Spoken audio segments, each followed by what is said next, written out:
Welcome to the Bolstorff Gridiron Club podcast, your home for all things football at Bolstorff University, the best small college football experience in America. Hosted by Andy Buffington and me, Troy Thompson, from the secret bunker beneath Bolstorff Field. All right, folks, welcome to this episode of the Bolstorff Gridiron Club podcast. Well, we're here tomorrow morning.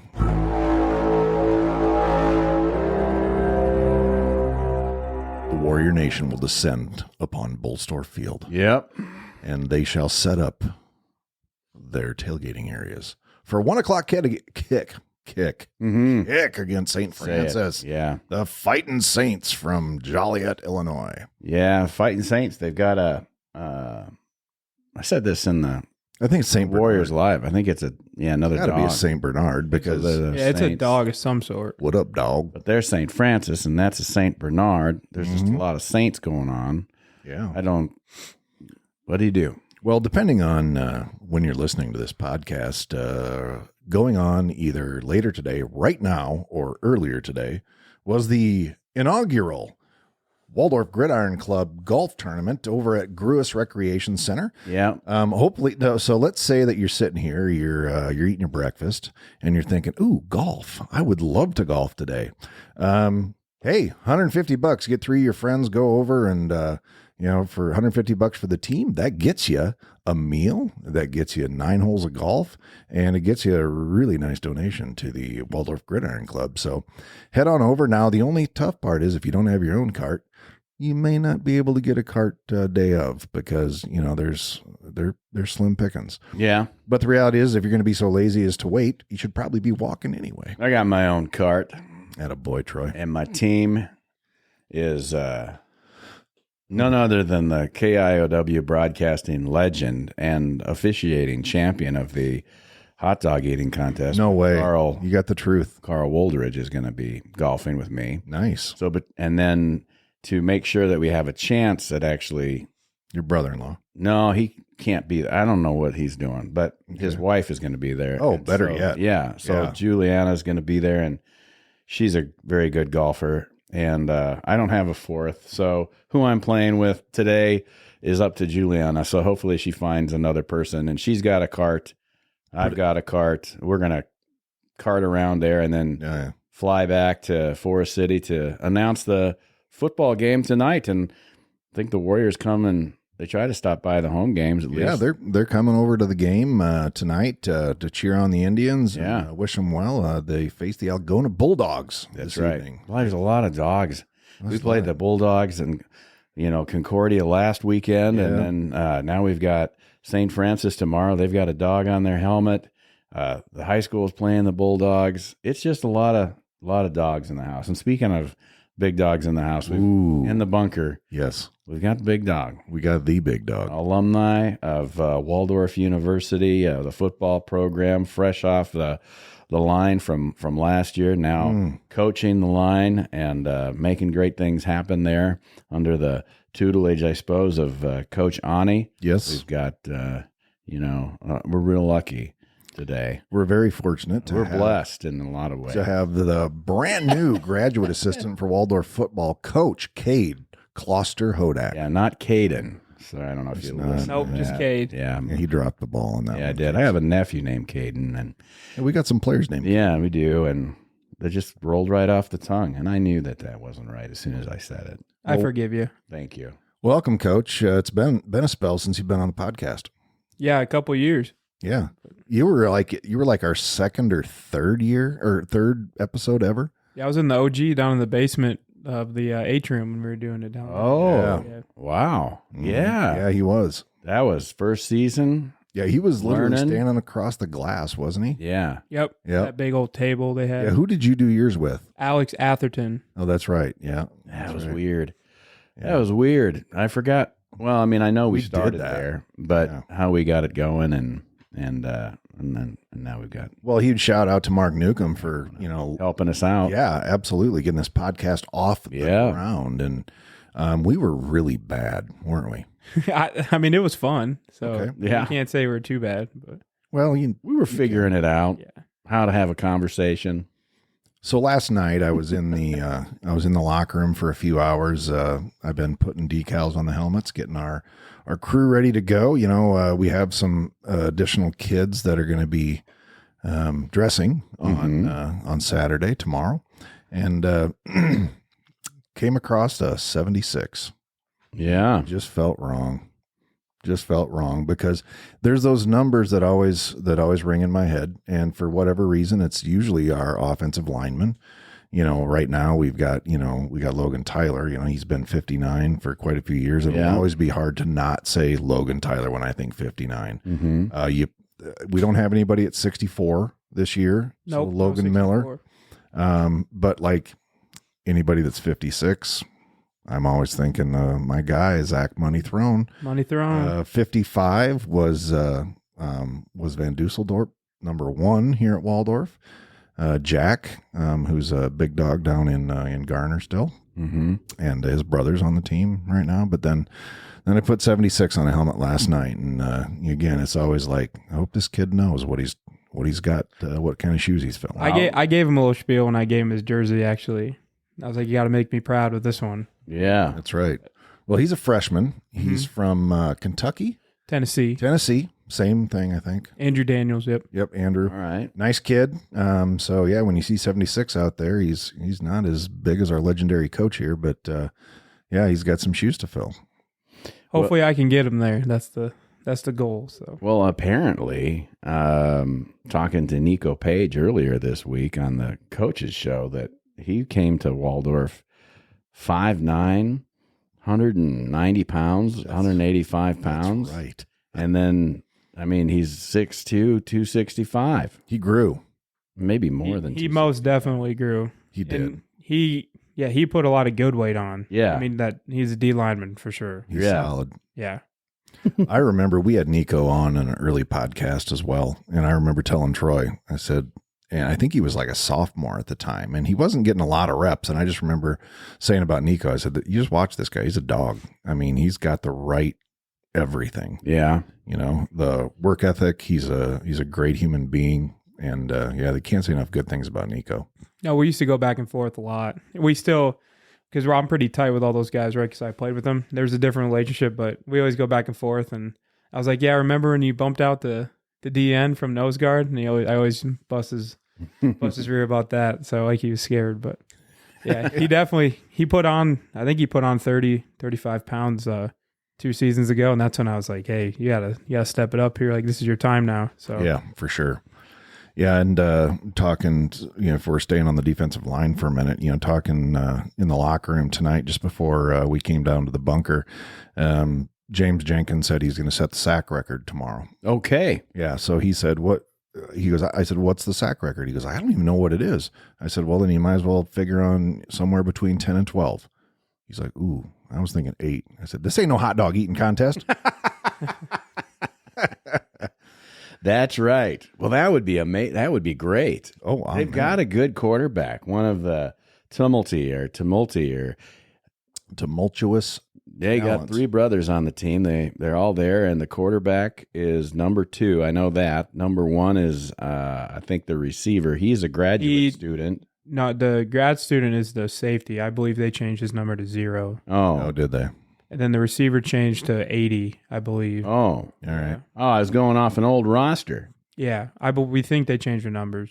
Did they? Well, we'll find out tomorrow. Quarterback, that brother had a problem. He had some kind of injury going on last season. We saw him out there at Joliet, and then he, I don't know at what point that he got injured, but he only played 5 games last year. But there was a rumor that they were all gone, that he was not coming back after the injury, and because of that, then the younger brother decided he was going to go somewhere else, and then the older brother decided, well, I've graduated, I don't, whatever. But alas, they are all back in action. 3 guys, talented fellas, as Coach Chapa said on Wednesday night. They'll have him one of the D-back or whatever. They'll have him run on returns even. Is that right? Yeah, he's a pretty good return man. Yeah, he'll just do some playground. Yeah, he's pretty jiving on you. Yeah, he's a little slippery. Yeah. Yep. Well, that's great. That's we faced them last year, and we got our butts kicked. Yeah, it didn't go well. No. Yeah. So we're gonna host them this time out for Community Day at Bolstorff Field, which is the home opener for us, obviously, and just so excited because we've been talking about this for all summer long. Oh man! And last week we had an awakening as well as we walked into the G-Pack and rolled down there to Seward. I got a picture with the world's largest time capsule. Shared that with you, Andy. And did. Thank you. And it's, I won't say that it's like impressive, like, change your family vacation for the summer and stop out to see it, but it is interesting. And it is right next to, I don't know if it's a furniture store. It's like I think that's what it started as. Maybe. I remember. They're like renting things now, or wow. I don't know what they're doing over there. Kayaks. It's a little under the weather a little bit over there, but yeah. Well, it sounds like I don't know if Coach Kloster-Hodak had any interaction with the other coaches, but it sounded like Coach Dabercow and Coach Chapa had a nice conversation in the middle of the field, and he listened to the podcast. Yeah, that's what I heard. I didn't get to talk to many of them. Okay, I was up in the box, and then by the when I came back, we had a little thing to deal with. But did they have a nice bathroom up there? I couldn't tell you. I didn't. Oh, yeah.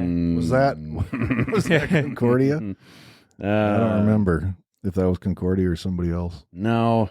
Oh, that we read that they have. Oh yeah, and they had a fax machine. Oh, a fax machine even. I mean, I would believe that they do, and that was a nice. Yeah, that was a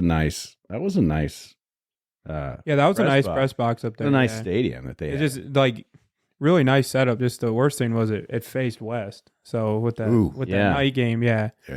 I will tell you, like when we arrived, it was a little confusing of where you're supposed to go. I did share the information with all the fans on the Fan Friday email, which everybody should have gotten today for this week. And I think that we had the instructions of where we should park. And then I included little map segments that I made that I included in that so that people could see where that was, and then they could see where they were supposed to tailgate. But is that allowed? Well, they were tailgating. I don't know what I think they intend it to be like you're grilling because you're right there it's a dry campus. So I'm going to say that there probably weren't. I don't know if people were. I wasn't in the tailgate area. Okay. But we did park near it. We initially parked by the Walls Human Performance Center, whatever that is. And and we parked on the east side. There was plenty of parking when we got there at probably 5 or so after we visited the time capsule. And then we saw there was like 2 or 3 other little groups out there. Angel Clary was there with the kids and just playing catch and everything. But then everybody else was for Concordia, and they were drinking, like they were having a good time. Sure. But I mean, they were hiding it. Like every time someone rolled around, they were kind of like out of the way. Like you don't really see the field at that point. Okay. So you are just kind of like parking over here, and but every time that someone walked by, they kind of like dropped their receptacles. Yeah, like they kind of cut, like you do, like ears down, boys. Cover it with your hand, It's like, what's going on? Hey, how you doing? Welcome. Keep on moving, And it's like we're not like when you come to Waldorf, you can do all you want, my friend. Just don't throw it at them. Yeah. Don't throw it at somebody. So I thought that was kind of funny. And then I know that at the beginning of the game, that when they were doing it was Parents' Day for them. It was, yeah. I thought it was. It's a beautiful field. I mean, they really have. Look, we're gonna have to up our game a little bit. That was a great, that was a great setup they had there. Yeah, very nice. My son and his bride came in almost with like the team and with the parents, like in that middle area on the north end of the field, which was not where he was supposed to come in. And he just kind of does whatever he wants. He's still a former peacock, so he just rolls in and whatever.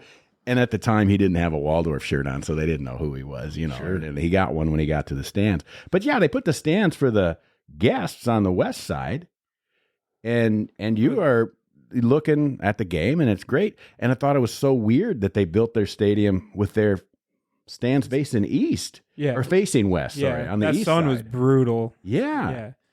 And because I'm up in the box, so I saw everybody drop their like garage doors they got up there. They were Yeah.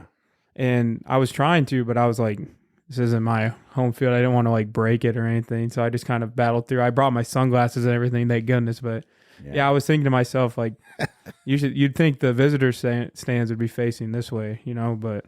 Yeah, it was great for the visitors, and I think actually a lot of many Concordia fans, They got it figured they out. came over to the visitor side and stood and just sat with us. Mm-hmm. And our crowd was pretty small, like it does when we travel, and that's but it was fun and pretty well, behaved, I would say. Good. I think the best part was that half of them. I think I saw just as many Nebraska jerseys or shirts as I did Concordia because it was the Husker game day down there. Yeah, the Concordia. Nebraska played UTEP, won obviously, and then that was earlier in the day, so there was a lot of that trickling in over to Concordia. Yep. And so Parents' Day, they brought all the parents out on the field. They kind of made a big line. They brought the team came in eventually. Good Lord, it took forever to get the team. I mean, it was like. I don't know. I kind of get involved in game day management at Bolstorff Field, and it's really, we try to keep it clicking and moving and all of that. And there was a little dead air there that I wasn't sure what was going on. The team eventually came out. Looked like in the meantime, while the line of parents was there, looks like Coach Chapa was engaged in a conversation with a dad from Concordia. Yeah, had lots of. I don't know what he was talking about, but it seemed like it was aggressive, but I don't know if it ultimately was. But it was interesting to watch, and we're like, what's happening here? Yeah. So Absolutely. yeah. So, Coach Kade here, you've got how many weeks in as a grad assistant here with Waldorf? So I started in the spring. Yep. While I was student teaching and finishing my degree, but I was there for all the practices as they were in the morning, and I was there for meetings as I could. So I guess you could say I probably got, March, April, May, June, July. You're like August, about September. 6 months in. Yeah, about 6 months in, because I was involved. I was with all the coaches all summer when I could be. And then I moved from Mason into my new place here in town in July. So I got really started full time then, but I was always around. Yeah. So probably about 6 months in. It's been a change, but I mean, What do you think is the most remarkable change from going from a player just kind of seeing a little bit of what the coaches do to 100% diving in head first? So I always knew, like, believe it or not, there's some players that like sometimes I think they think that like when they leave, we leave, and we're just like not there. We show up for practice. But, like, believe it or not, I knew what the coaches did. But actually, like, implying that, and like it was awesome. Like, I used to help with like recruiting. I do the player panels and stuff, and now it's putting all that into play, like actually being a coach and actually doing that stuff. Yep. It was kind of weird at first since I was so fresh done playing, But I mean, if you love football, and I mean, I'm big Warrior guy, so I mean, it was almost felt like it was just meant to be. What jump back? I'm going to ask some dumb questions, but you be able to answer because it's fresh in your mind. What's a player panel? So the player panels, when we have visit days and stuff, bring in the families, and then typically it was like a group of guys would be a group chat, right? But I'd pull up and I'd be the only one talking. So, but all right, yeah. But those are always a good time. I've seen that. Yeah, that's right. Yep. That's what that's called. Well, how about like so during the day? I've always wondered. So when like with film and stuff. Because I didn't play college football. And when I was playing football in high school, I don't even know if I ever saw any film. Why would I need to? No. Just shut up and go do your thing, right? See ball, get ball. That's right. Yeah. So there was like, do you guys break down film for your team meetings? Yeah. So is that a lot of time? It can be. I mean, we spend a lot of time analyzing practice and cutting up other teams, getting like opponent film, getting ready for them. It's a couple hour process because we practice in the mornings and have meetings in the afternoons, but we'll spend time watching film till about noon. So whatever that is, 3-4 hours, couple hours. And you tag it with the plays and the fronts and the blitzes and stuff. Yeah. That worked pretty well. So, you've been doing the morning practices for really since school started. Yeah. I mean, we started camp with 6 a.m. practices. Mhm. So, I mean, guys are pretty used to it. That alarm comes pretty early, but I'm coming used to the coach's sleep schedule. I'm an early bird anyway, so, I mean, I like the mornings. But it definitely makes – some days are pretty long days, but, I mean, that's fall camp for you. I mean, do long days as a player, long days as a coach, so it's nothing new. Nothing new for me. Well, it allows you to get all of the good stuff out of the way, and then you can – I mean, it does make it a bit of a sleepy experience maybe later on in the afternoon. I think a lot of the guys get an opportunity to take a nap. They do it. Mhm. Yeah, I think they hop on that any chance they get. Yeah. But, I mean, we like to harp on – I mean, you're up for practice, so you might – I mean, you got to go to class. Yeah. Wait to take your nap till after class. And I was always big on that too when I was playing. I was like, when we had morning stuff, I'm like, you're already up. Don't make an excuse to not show up to class. First classes at Waldorf start at 8 or 8:30. I mean, 7:30. 7:30. Some of them. And I was a big 7:30 class guy. Is that right? Yeah, I was a big get all my if I could take all my morning classes and be done by 10:30 or 11 or noon and have the rest of the day chill out. That was me. Okay. Yeah, Well, it makes sense. And that's what I tell guys too. I was like, I know you don't want to get up, but just get up and get all your stuff done. Then you have all the rest of the day, to focus on homework or football or whatever you need. Yeah. And then they go to bed at 10 o'clock like Andy and I do, and or 9. I was going to say, you stay up that late? You I do. kidding me? I still stay up till the 10 o'clock. Sometimes I stay up till 10:30, Andy. I'm not going to lie. It's pretty rare for me. Yeah. Lately, with He gets kind of crabby, I tell you, from the times that if it gets close to bedtime for Andy, like we have some of our gridiron meetings out here. Oh, boy. And if they go long, he's like, all right, let's go. All right, motion to adjourn. Yeah. I'm a pretty religious Ain't lying. go to bed early guy too myself. Actually, Yeah. there's not many. But with football season, a little different. But there's not many days I'm not ready to fall asleep. Probably before 9:30. Nothing good comes after 11 o'clock anyway. I mean, there's nothing good that comes. I was, even as a young man, I can think about like the things that I did after 11 o'clock were never really very productive. No. So that's good. No, a lot of trouble. Yeah. Yeah. Right here in Forest City. And I'm big, I'm a big, like 7 hours is a light sleep for me. I like to grab my 8 and, of course at my age, every now and then the old bladder starts. Yeah. Hey, let's go. So Yeah, I don't think I get that. no, I do. I don't get that much. I drink a lot of water. So, that's whatever. Anyway. There you go. So yeah, you've transitioned into that coaching and, is it, I don't want to say weird, but you got a few guys that, are under your control as far as your O-line dudes, that you played with for a few years. Mm-hmm. How's that going?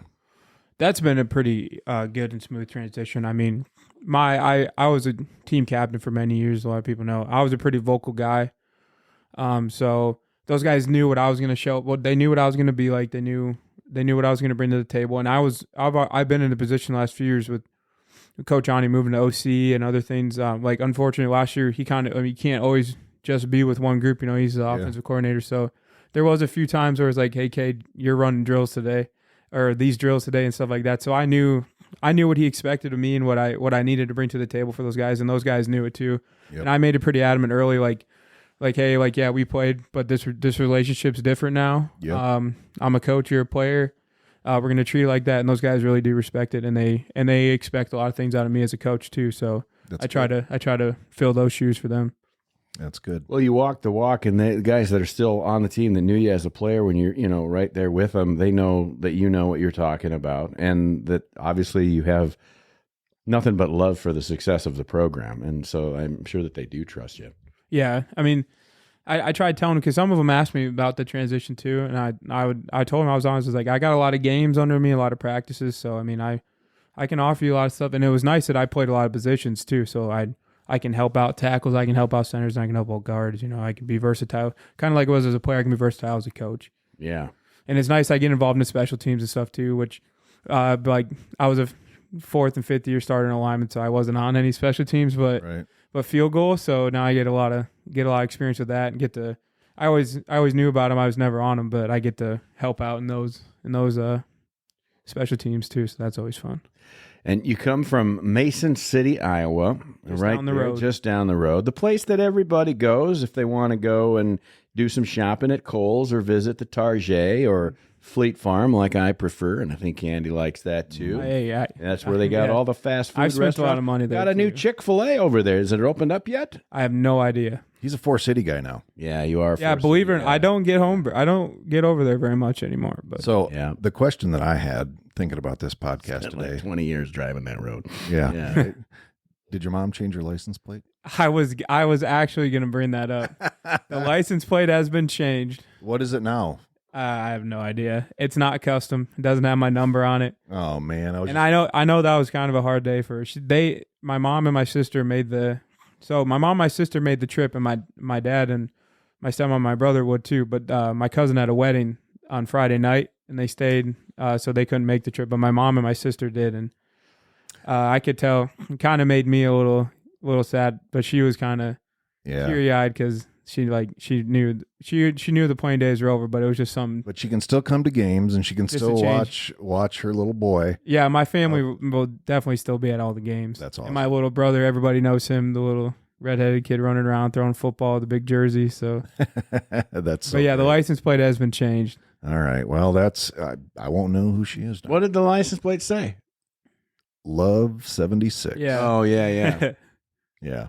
Yeah. Because we brought that up on when we had him on the podcast. Like, hey, who is that? That's my mom. Could have kept it, and people would have been like, she probably just loves 1776 America. That's you know? true, That's yeah, probably exactly. it. You know? Patriot. Get that back there. She just loves America. My sister's in volleyball and stuff, and she was like, "Well, how come you don't have my number on there now?" And I was like, "Sorry, it's just Maybe you could. I do got that. seniority, but Yeah. That's true. A volleyball number? Come on. You know, I think right here, right now, we need to start a national movement. Oh, We need to scores of listeners will start something. Yes, Yes. we need a constitutional amendment that makes it illegal, like jail time, to have a wedding on a football Saturday. Oh, man. Don't you think? No. No.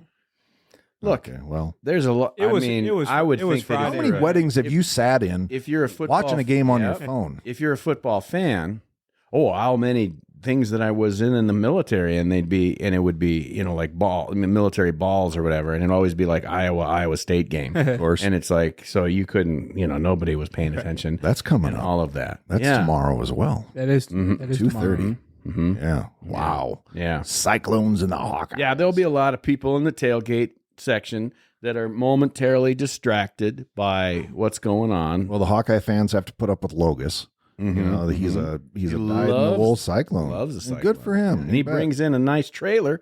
And that, by the way, is where we're going to have our team ball. Yep. Yeah, signed. we're gonna We try got six home games. home games. So we're going to have Home games. six chances. signed team balls. Yeah. And you get the opportunity to get yours. They look really nice. It's a legit team ball. They're brand new, right? They are. Yeah. Coach here was saying that his family got a couple of them last year. Yeah, I have. Yeah. I have one. It's a cool memento. Obviously, it's a fundraiser for us. They typically go for, I don't know, $150 somewhere around 150 to 200. Yep. And so a great Tax memento. deductible. It is. It is. And we also have some cool things going on today Oh, for yeah. the silent auction Done. that we're pretty happy about too. And I know one of them, as we record this, is still drying.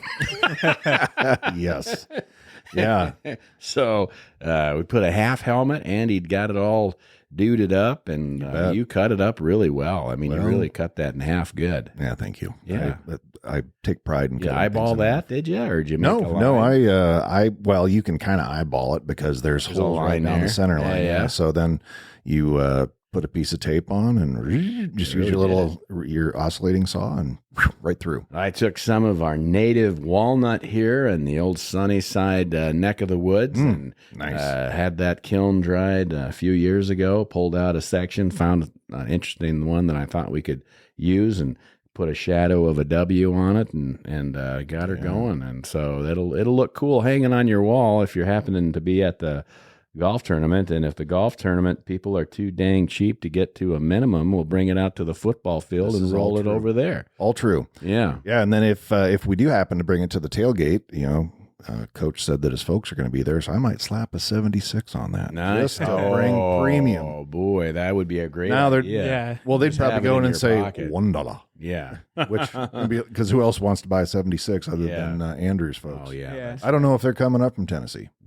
I don't know. There's some good people though. I mean, they're all for the Warriors too. So don't be surprised if you do see them. I love it when families make those long treks, and being able to meet those folks and show Get to them. know them. We'll show them what they got here. Know that we're taking care of their kids. I talked about the Richard Navarro showed up a little bit late. I got him outfitted and out to practice Yep. one day, and his mom wanted to say goodbye, flying back to Los Angeles area. And Yeah, he wasn't having it. well, no, Mom, I'm doing that. You could just see he's like, Mom, leave me alone. Yeah, And I finally said, you come with me. that's right. And I grabbed him by the She's shoulder got a pads. little lunch packed for him, brought it out in a little paper bag. Oh no, she just wanted a hug. They were flying out. That's all she wanted was a hug. I That's know, her first kid at school, and I mean, Yeah. Troy and I, we know what it's like to drop those kids off at school, and so I think I met them. I think I met You may them have. at Super at people. check-in on that day. Yep. Is he a freshman then, or Yeah, he's a freshman. Richard's a freshman. I think I from met him. They're California. from California. Yep. Yeah. And so I grabbed him by the shoulder pads and I said, "You better give your mother a proper hug." And they, it was the moment that you look for. And Yeah. of course, we have to tell her that we would tell any of the parents that we'll take care of your boy. Yeah. He's ours now. Yeah, that was something I experienced this year too. With I went through my freshman year, but that was as the guys say, I'm pretty old, so that was a pretty long time ago. They always give me a hard time about that, but that was a really cool experience when we were outfitting guys and we were at check-in and making sure guys are all good in the dorms and seeing those parents and seeing they were going around. We had that really nice team meeting and seeing that aspect of it. It was really nice and nice to get to know those people and get to know that. Yeah. Some of my favorite part that, I don't know how many recruits we're going to have here on Saturday, if any, or tomorrow, but that's one of my favorite things to do is after I kind of get my stuff done, that's a 6 a.m. to 9:30. Because I like to go out for the Warrior Walk, but then boom, I like to go over into the field house where those kids come in with their parents sometime, and it's just great to hear their stories and talk about like, hey, did you play last night? How'd you do? And just kind of let them know that this is who we are and what we do. Yeah. If a parent chooses, and their son chooses to come be a football player at Waldorf College, they need to know from a parent's perspective that we got you. Yeah. It's not just going to be, well, yeah, once he plays football, who cares? No, we genuinely care about these kids. All the coaches do. Yeah, absolutely. Warrior Walk, by the way, 10:30 tomorrow morning as the Warriors roll on over. They have a meeting at the Bowman Fine Arts Center, have that going on. Then they jump over to the field house, and then they send everybody over and all through the crowd there and slap the high fives and cheers and music and all the good stuff there on the sidewalk as they enter Bolstorff Field through the tailgate area. And then they walk the field as they move on toward the D-Jack, where they will prepare for the game and come back out for practice. So 10:30 is the Warrior Walk, and I want to see everybody out there tomorrow morning. It's just such a major morale booster. Kate, how do you feel about the Warrior Walk? Did it even matter? Was it something you enjoyed? Yeah, I always thought it was cool. Seeing my family too. My family made a big. They loved going. They always said they'd never miss a walk, and they never did. It is really cool as a player. You can see everybody like who really backs us, and that's what I always tell these kids too, because the freshmen they haven't seen the tailgates, they haven't seen the people yet. And that's what I always tell them. Like, we have super strong community and family ties here that everybody takes care, and that's the perfect place to see them. You walked right by them, everybody's high-fiving you. And then that walk across the field it's one of those things that like wakes you up, kind of flips that switch for you, like it's time to go. Mm-hmm. Now, I wasn't very talkative in my playing days in it. As a player, I kind of just I slipped into kind of a darker place, get ready to play. I was an O-lineman, but that's a huge experience for those kids, and it's a great one to open up, especially a home opener, it's their first experience with us. I mean, it's nothing but a great experience for them. So your first home game as a coach, are you gonna do the eye black all down your face like you did while you were playing? I know you weren't a big fan of that, but Nope, still am not.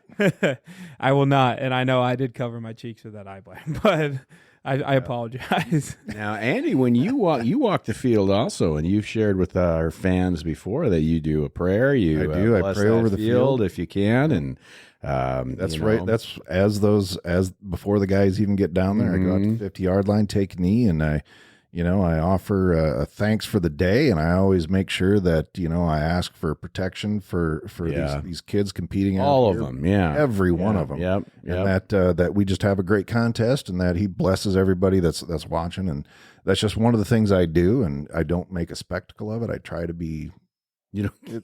No, I don't stand up there. At a 50-yard line, my hands up. Dear Lord. I mean, you're pretty Lutheran to be doing raising the hand. Oh no, yeah, there's a law. Exactly. Keep those tied to your. Yeah, exactly. You are EOCA. You go sit down. What are you doing there? But it's such a great thing. It's such a part of the spirit of Waldorf University. It's definitely in line with the intentions of the guy for whom the field is named, and Reverend David Bolstorff. I mean, was he a reverend? I think we call him Reverend. Whatever. He's a pastor. Yeah. But they called him Reverend. Yeah. Yeah. And so I think that's great. We want certainly all of our players to be, taken care of, and we want our guests to be taken care of too, no matter how much we just want to beat them. We don't want to send them on the way with. I'll even pray for the Tumulty boys. Yeah, why not? They're Absolutely. good boys. They're good players. I don't know, and I don't know if I want nothing but the best for everybody out there. But obviously, we want to beat them, send them on their way, and all of that. So, from the offensive line perspective, Coach, you've got you've got some guys on the line that really took a beating last Saturday. Are they healthy? Are they ready to roll? Yeah, we're ready to roll. I mean, we got some tough dudes. I mean, we bring in guys who they come here to play. They come here to be engaged. So I mean, we're always locked in, and we bring the physicality every day at practice. Had the center have an issue at it was a third quarter, maybe fourth quarter of last Saturday's game, and was it the center had he was a center, yeah. And what was the situation there? He kind of hurt his knee up, but I mean we had a lot of guys step up, so yeah, that's always good to see dudes when kids are able to when their numbers called and they can step up and rise. Well, to I the think occasion. you sent, was it Jack Goss that went in, the hot dog eating champion? So helmet came. So Goss, we bumped over Jacoby from right guard. Okay. Then Jacoby's helmet popped off on one of the plays. Yeah, I remember that. Goss had to come in, and Goss had gotten to the game. He's on our punch shield. So I hope his nerves are kind of calm a little bit, for his first collegiate game ever. And he'd been in the game a little bit. He drew a penalty. He got us some extra yards, which he kind of took a beating on that. He got a kind of a blindside on him, but he came in and he did his job. I think he got 2 plays. We grade out games, and on his 2 plays he got 100%. So that's great. I mean, his number was called, and not only can he eat hot dogs. Yeah, well, it's great to see you. So that's nice. I mean, he's a bigger boy. You bring him in. He's a freshman. Great Obviously, kid. You're not throwing freshmen in all of these spots. We've got a lot of experience across the board on the team, but it is nice to see these guys travel, and then they're chomping at the bit to get in there and play too, and that you can send them in and. They can do their job. Yeah, he stepped in and did his job. That's not a bad thing. No. The experience that they get, the experience that you got as a younger player, I mean, every year you just got better, and you knew what to expect, and you've seen it before, and it's just like you become a veteran a lot faster. And even we want those guys to know, if you're a freshman, we're developing you, we're getting you to where you need to be. But even just traveling, take that in, learn from those older guys what that process is, how to stay locked in on the bus, how to prepare for that game after being on the bus. It's way different than a home game. Bus legs are a real thing. You got to really loosen up. You got to really lock back in from getting off the bus, walking whatever that block and a half to the locker room. And sometimes some places we go, fans aren't always nice to us, the opposing fans. So you got to be able to really block that stuff out and lock back in as if it is a home game. Like we just did the Warrior Walk. You got to be able to block out those distractions, lock back in. So that's a good process for those kids to see and for them to learn from. Yeah, for sure. And I'll tell you what, this is, and we've talked about this before with Coach Ani and Coach Chapa, that, we have depth at the offensive line now that in the last few years, you guys played pretty banged up. Yeah. Last year was a long season. Well, you couldn't move was it your shoulder? Yeah. So 2 seasons ago, I kind of blew my shoulder up a little bit. Recovered from that. Came back and sprained ball and got through it. Logan Miller got hurt that year too. Yeah. But yeah, I was kind of dealing with that shoulder injury last year. I mean, it was my last year, so I knew what I had to get done.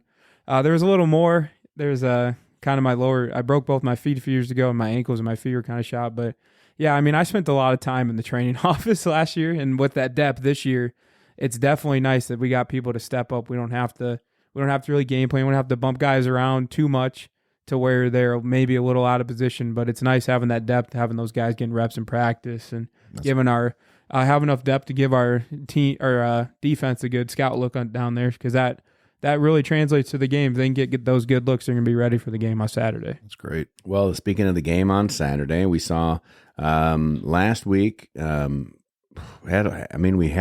were a tough team. They were chomping at the bit. They're going to graduate 41 seniors. Yeah. So this is their time, like they said in their press release. And what happens after that, I'm sure they've got a plan, but it'll be interesting. This could be a good year for Concordia. We had some trouble getting the run game established in that game on Saturday. Hats off to the Concordia defensive front there. They were really good. They were really big. They had a lot of old guys up there, and that makes a big difference. Mm-hmm. They had that 7th-year senior linebacker. He brought some pop. They blitzed him pretty good. That DN they had, props to him. He was a good player. Those guys really tested us up front. But I mean, we learned a lot. We stepped up. That second half was really huge for us. We grew a lot and showed a lot in that second half. I agree. Well, that's what I noticed, and I wanted to expand on what we talked about on Wednesday with Coach Chapa. The sideline attitude seemed to be very good. Like, we're not, after the second quarter, heading into halftime, and they had just exploded, I think 4 touchdowns plus a safety in the second quarter. And you would think that can be just heartbreaking, and obviously nobody likes that. But they came out in the third, and if you just, went half and half. Now, they'd made some personnel changes, obviously, but we outscored them 7-0 in the second half. And so I was just impressed with the things that we've been talking about since spring ball. Changes were made in spring ball. Some personnel changes were made. They're not here with us now. The attitude on the sideline is good and very and energetic, and they're having fun. They were jumping around and kind of dancing and prior to the game starting, our guys were warming up. They were having a good time. They're excited to be there, and everybody is doing their job. They never quit doing their job, and I think that speaks highly, because we're going to have an uphill battle in the GPAC. We're going to get to our spot. We're going to continue to plug away, and I'm glad we're here. And these guys seem invested in that. Yeah, the culture has definitely been a huge upside. We've shown major growth in the culture of the program, and in the GPAC, you win games on culture. Mm-hmm. It's something we tried to build a few years ago. Set that foundation, build it back up. But we got a lot of good kids, a lot of good people.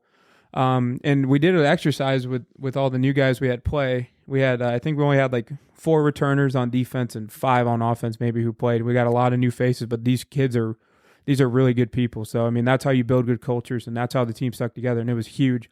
I mean, you got to it wasn't, the result of the game wasn't what we wanted, but you got to look at it from a growth standpoint. Like, those things are huge that you talked about, the sideline energy, the no finger point and all that. I mean, the culture shock on the team is definitely going clearly in the right direction.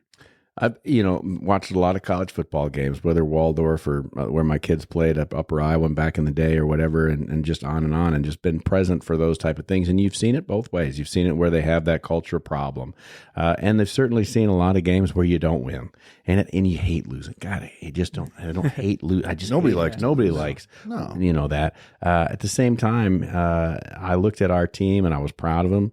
I've been a Vikings fan for a long time, and they don't win, never won a Super Bowl, but that doesn't change how I feel about that program. And I'm even more connected to the Waldorf Warriors. And I just look at what you've got there with the people that are veterans, and then the folks that are coming in, and the culture that you're building. It's really, it really is a good thing, and it's great for what we're going to see tomorrow on Bolstorff Field. Yeah, and that's what's made this adjustment for me really easy. I mean, and you guys know, I've known you guys for a while. Like, I've always been bought into this community, this program, this school. But just, it's pretty heartwarming seeing how these kids want to take it the right direction. You know, it's For sure. it's great to see. And like I said, the result on Saturday wasn't what we wanted, but all the little aspects of that game really stuck out to me and made me feel really good on some of the things I was able to build and some of the things I could still be a part of, you know, since I'm still with the program as a coach now. You know, Andy, every time that we've done this for the last 3 years, we've got the opportunity to meet so many great players, and every one of them that we meet is just wonderful. You know, I mean, and with very few exceptions, you know, and I would say, you know, my wife watches the show on Wednesdays, and we've had guys out here that have helped pour, including Nico, pour concrete. We've had guys out here that have done different jobs for us. Justice Johnson has been out here. He's starting a little side hustle where he's getting a power washing business going. Yeah. Really? Did you know that? And so he's coming out here and practicing on our driveway. And then I paid him last week for working on the my mother-in-law's place and everything like that. And so also my wife has gotten to know these players in the same way that we've had the fortune to be able to do this for the last 3 years. And it's the same thing. It's the same reaction. And it's, man, that's a nice kid. That's a good kid. That's a good kid from a good home that has a great perspective on life and their role on the team and at Waldorf and what they're going to do afterward. And it's a real pleasure to hear them tell their stories. Yeah, it's big. It's bigger than football. It's bigger than football. A lot here. bigger. Yeah. And I think that's the thing that's what this podcast is supposed to do, but it's the thing that the kids are also seeing, hopefully in the community too, that they're recognizing that, like Andy and I have been saying, like, you know, you're ours now. I mean, this community appreciates you, and you'll see that tomorrow. Yeah. And that the whole culture thing is about the kids, but also it's a top down approach. You know, if Coach Chapa, he set the standard, you know, to, you know, and he brings in, you know, we've got the same staff that we had this spring, and the expectation for culture is poured down through staff, poured down into those kids, poured down through the entire program. And that's what makes it successful. But the reality is that we're going to have to take our lumps. You know, this is our first time in the GPAC. Let's look at Morningside, their first season, under their very successful coach. He was 5-5, and then he went 3-7. And then he hasn't missed the playoffs since. And so it's building culture. But you know, the reality is that even look at the two GAs. You know, we've got Coach Kloster-Hodak, we've got Coach Coop. They're Waldorf guys, but even more than that, you understand the system, you've bought into the system, and you guys have, anybody that's been around the program knows Kade, they know Jordan, and they know that they're solid human beings first and foremost, and then they can coach football. I mean, it's a huge step. I was beyond thrilled when Chapa told me who our GAs were. Because in years past, we've kind of got people from wherever that have come in, and you try to Waldorfize them. Well, I mean, that can work, but the reality is that we got two guys that were fierce competitors on the gridiron. And now they're shaping this next wave of warriors for us. It's a huge deal. Yeah, we've had guys like, Zach Morrell, right? Was that right? Was he? He was a student coach. He was a student coach. So you know, folks like you know, but it does definitely make a difference when they're a warrior. Mm-hmm. Yeah, absolutely. I mean, yeah, if you go look at these programs, a lot of schools, at a lot of levels, their GAs are guys who played there. They understand the culture, they understand what the town's like, what the school's like, and everything. I mean, that's what keeps those programs tight. What keeps their culture tight. I mean, they got guys to continue it on and pay it forward. Yeah, and we're just building that now. You know, Waldorf we're literally taking those first steps into a different time in Waldorf football. I predict that you're on the ground floor this year, obviously with Waldorf joining the GPAC, I predict that you really are on the ground floor of something that is going to be phenomenal, associated with the name of Waldorf University and Woo Ball, for 100%. Sure. We're not the richest school. We're not the most expensive school yet. We don't necessarily have the expensive school yet, but we don't have necessarily the best stadium, but I don't think I think it's the it's the team spirit that it takes to win. If you're coming to the school for the stadium and the jersey and all of that other stuff, you might have the wrong motivation in mind. And I just feel like Waldorf is going to get there. I think that what you're doing over there in the DJAC and over there on Bolstorff Field is going to inspire some amazing changes. And we appreciate what the community does, and that's why we have Community Day. Yeah, and that's why I like to preach to the guys too. It's like, we're in Forest City. I mean, there's just a movie theater and a bowling alley. There's not too much to do here, but be a part of the program and be here to play. You're here to play football, and with the football here comes the community aspect and everything else. But I mean, that's what guys come here for. They come on those game day visits and they see all those aspects and they see like, hey, like your stadium might not be as big as everybody else's, but like these people love Waldorf and love Waldorf football. Yep, and I would be a little heartbroken if you have a kid that comes in as a freshman that came to a visit day and it's like, so, hey, it's great to have you here. Well, it was the cheapest school in the GPAC. Yeah. And yes, we are. Yeah. And we're not the cheapest. We're the most affordable. Yeah. But we're still one of the best. Yeah. But the reality is that I want a kid to come here and buy into the culture. I want him to feel like he's part of something bigger than themselves. I also want them to have his folks, his family feel like this is where my child should be. This is where my son should come and play football because, culture, family, community, everything has to be right. And that's what we're building here, folks. 100%. That is what we're building. Hey there, Woo Ball fans. Join us live for the Waldorf University Football Coaches Show each Wednesday throughout the season as we broadcast live from our new location, Shooters Bar and Grill on Highway 69 North in Forest City. Join us in person for food, drinks, and all the details on the coming game. Meet a couple Warriors from the offense and defense. Hear Coach Chappa's take on game prep and a review of the last week, and lots more. If you can't join us in person, tune in to KIOW Mix 107.3 from 7 to 8 p.m. or listen in wherever you are on KIOW's Listen Live feature on their website at KIOW.com. Or you can see us in action via the Waldorf University Football Facebook page on Facebook Live. Don't miss it out, a note on the game, or a chance to get to know our Warriors. I'll see you each Wednesday from Shooters Bar and Grill for the Waldorf Football Coaches Show. Go Warriors! So, Coach, you're you got your own place, and I don't know where it is, and I don't need to know unless I ever have to give. Let's the address. We'll dox you right now. No, don't do that. No, don't do that. Forest City's a small town. I mean, they'll figure it out pretty quick. Absolutely. But so you're obviously up at the crack of dawn for practice and things like that. You're hanging out at the DJAC. You're going through practice film, game film. There's always recruiting going on, so you're out there doing that. But what's a day in the life of a GA at Waldorf look like? So with our morning practice, I get there about 3:30, 3:45 a.m. Yeah. Make sure the locker room's all opened up. Make sure everybody got all the stuff that they need, and then typically I'll plug my computer in. Make sure it's all charged up for when practice is done to upload film and all that. So we get that done, watch meetings, and life as a GA. I mean, I'm a full-time football coach. I'm lucky enough to be earning a master's degree with that. So I do my schoolwork when I get time. I try to stay ahead on that. Mm-hmm. But it's business. So I mean, it's football.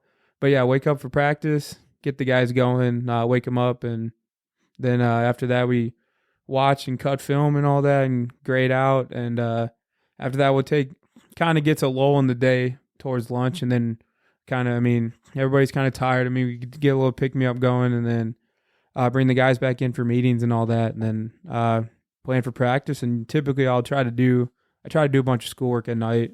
I mean, I don't get my 8 hours anymore, but I mean that's part of the gig. GAing's hard work, but it's good work. I mean, I'm learning a lot about football and a lot about just just a great life experience. I mean, I'm learning a lot about what goes into almost like a business with the school and all that. I mean, it's just been a great experience so far. That's true. And so was this always your path, or was that like at some point last year, like my football career's not over? So it was kind of weird. I thought it was, and I was, like I said, I was I had I was getting beat up toward the ends of my career. And so, I mean, I knew my time was done. I went on my own terms. I was accepting it. And I thought football was probably going to come to an end. But I was some random Tuesday or Wednesday or something. I get up to the office and Coach Shops pulls me in, which isn't anything new. I just thought it was going to be another whatever. How's the team doing? This and that. But he was like, so we're thinking about we're going to get some GAs, and I was like, oh, that's cool, and like whatever. And he's like, no, we're wondering if you want to do it. And I was like, well, when do you need to know? I was like, this is kind of because I was planning student teaching, meaning a lot of administrations and stuff with the schools, and I really didn't know what I was going to do. It sounds crazy, but I was like, I was like, it was time to grow up. I didn't know I had to make some decisions. And then by the end of it, I was like, yeah, I want to coach football. So got back into it and getting my master's. So if I want to pursue a career in education, I can. Mm-hmm. But yeah, it was kind of surreal. And then I was talking, he told me that Coach Cooper was going to do it too. And, me and Coop have been close forever. I mean, center QB connection. Yeah. And I was talking to him, and he said he was going to do it. And I was like, yeah, let's just, everybody says GAing's tough. And I was like, just being funny, I was like, let's just embrace the suck together. It'd be a little better that we can continue our brotherhood that we created. And so that's always been a good time. And we had a couple trips to the airport. I mean, we share an office, so we're always together doing laundry, doing everything. That's good. Well, you have to tell me a little bit more about that because, you went to school to be a teacher. And I know and then you did some student teaching at Forest City. Yep. And I know that our superintendent really would love to have hired you. Yeah. So I got a couple job offers after. Yeah. Those were kind of hard to pass up. I knew I was going to be coach of football, but I felt I've done a lot of work in the Forest City School District, so I knew a lot of teachers, knew the kids. I still see them when we go to those games, and it's always, hey, they called me Mr. K, like, hey, Mr. K, always, and I remember all their names. And so that was kind of tough seeing those offers and sitting down with the administration and just letting them know, like, hey, I really appreciate it, but my path right now is to go back to Waldorf and coach football and pay forward to those guys. Well, that was a conversation that I had the fortune, I guess, to have with our superintendent here. I'm president of the school board, and he said, I don't quite understand it. And well, I'm a Waldorf alum, and even though I didn't play football for the Warriors, I kind of get it. What was it like to get that conversation from the coaches saying, listen, we want you to be a GA? I mean, how did that wax in your portrait of your life compared to the student going from a student teacher to a teacher in a familiar district and being close to the Warrior program and all of that? It was it happened kind of quick, and it was kind of surreal because, to be honest, I had never thought because there was no GAs my senior year, so it was weird. I just thought there wasn't an opportunity, and I really didn't want to if I wanted to do that, I didn't want to go anywhere else. I wanted to still be part of this program, so I thought it kind of was an option, and that all happened, and I made my decision. And like I said, it was kind of tough talking to those people offering jobs and stuff, but it was good that I made that relationship. That those will never go away. Those relationships never go away. So yeah, absolutely, it'll be nice see where football takes me or wherever my path leads me, but I know I got some doors open. Well, the qualities that you exhibited in the classroom that was recognized by teachers and administration as a student teacher are the same qualities that are recognized by the coaching staff, which you're now part of, and they're the same things that the players who you now coach appreciate. Mm-hmm. Yeah, I try to stay true to myself. I mean, I made a good name for myself here, and I'm always gonna stick true to that. So, So I see I've had the luxury of seeing you get fired up when you were a player. As far as holding your team accountable, is there as much of that as there was when you were a player, or do you temper that down a little bit dealing with the players now? I mean, you got to be stern with them sometimes. I mean, those wake up calls to O-line, I mean, that's an intense position. So, I mean, I might raise my voice, might get loud, might get fired up, but it's always out of love. Yep. I got fired up at practice the other day for to give my punch shield a look, but I mean, everything's always out of love. I'll never get after a player for anything other than something they did on the field. You know, it's all out of love, which is what all my coaches did to me. You know. Yeah, absolutely right. I mean, if you're a football player, you're going to get yelled at some point. Yeah. And so, I mean, I got yelled at by every head coach I had. You know, I took a couple personals when I was playing, and Coach Shop yelled at me on the sideline last year. But, I mean, that's part of everything's out of love. And that's kind of why I said my adjustment has been, I feel like, a little easy. I mean, the hardest part of my adjustment is just actually accepting that I'm done playing. Mhm. But that adjustment, those players knew how I was, knew how I led as a team captain. So I think they knew what I was going to bring and who I was going to be as a coach. Yeah, true to yourself, and that's a good thing. You know, and I, you know, you have expectations of the guys that you're coaching, and when they step outside of those expectations, they know that, and if you have to get after them, it's not personal. Nope, never is. No, it's if you thought they couldn't do it, well, you probably wouldn't yell at them, you know, or get a look. Because now when Coach Ani gets fired up, everybody knows. Yeah. Yeah, for three or four blocks away. Kind of scary. Oh yeah. You get used to it, but I'm always amazed with his ability to deeper his voice when he's yelling. He brings some bass to his voice where you better listen up or it's not going to go well, you know. But Yes, he means all that out of love also. I mean, absolutely he does. and he's a big fella, and he very smart, knows the game of football. So when he gets fired up, you know, like, hey, listen up. This is going to be some valuable information. Yeah. Well, he's definitely the daddy grizzly of that whole thing. And I mean, I saw him at, you know, the hot dog eating contest when he ran up, and the dude's still a big dude. When he ran up and bumped chest with Jack Goss and About knocked him on his can. Yeah, did. But Yeah. Coach Ani's been a great mentor. I learned a lot from him as a player. Obviously, had him for 3 years. He was my longest O-line coach I had at Waldorf. But I mean, he's great to learn from. He's taught me so much as a player and so much as a coach now. He shows me new things every day, tells me new things, and the trust he's given me has been nothing but great. It just it helps me grow so much as a coach and so much as a person that I just keep building every day. I like to tell myself to get better every day. And with Coach Ani, that's really easy to do. And the rest of the coaches too. Coach Shop's been, believe it or not, so Coach Shop is DB's coach, right, and the defensive coordinator. When he was just a DB's coach and I was a freshman, sophomore, believe it or not, me and Coach Shop got like really close. We couldn't have been further away from positions on the field. Right. But he's always been a guy I've been close with and trusted. And he's taught me a whole heck of a lot about being a coach too. And that goes down to Coach Cleary also. He's got a lot of football experience. Coach Brummer's been in a lot of places. Coach Donadio brings a lot to the table. I mean, those guys have all taught me a lot and showed me great things. And the trust they've given me and the knowledge that they've passed on has been nothing but amazing. That's wonderful to hear. Yeah. Tomorrow is Community Day, folks. It is the time when now we always have good crowds at Bolstorff Field. Community Day is going to be true football weather. It's going to be, I think, a high of 65. Yeah. So it's just 62 going at to be kick. a nice